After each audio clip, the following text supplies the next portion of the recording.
Hello friends, নমস্কার। Welcome to my channel love to 222। কেমন আছেন বন্ধু? Happy new year. দেখে নেব আগামী 72 ঘন্টারে তো কল করছি আপনার সাথে আপনার পার্টনার, আগের শর্টসে দেখে নিয়েছি।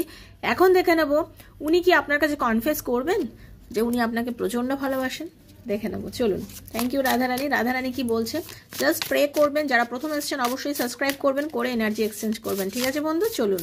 উনি কি আপনাকে কনফেস করবেন উনি আপনাকে প্রচণ্ড ভালোবাসেন? রাধারানী কি বলছে দেখে নেব। হ্যালো কৃষ্ণা, উনি কি আপনাকে কনফেস করবেন যে উনি আপনাকে প্রচণ্ড ভালোবাসেন? একদম, উনি আপনার কাছে কনফেস করার জন্যই আসছেন। আপনারা হতে পারে অনেক লং ডিস্টেন্স রিলেশনশিপের মধ্যে আছেন, বাট এই যে লং ডিস্টেন্স রিলেশনশিপ, তারপরেও কিন্তু আপনাদের যে সম্পর্কটা সেটা খুব সুন্দর, খুব ভালো, বন্ধুত্বপূর্ণ এবং খুব সুন্দর সম্পর্ক। দূরে থেকেও আপনি কিন্তু ওনার মন থেকে কখনো দূরে চলে যাননি। উনি আপনাকে প্রচণ্ড ভালোবাসেন এবং এবার আপনাকে উনি কনফেস করবেনই। ভালো থাকবেন। Thank you. এনার্জি কানেক্ট করুন।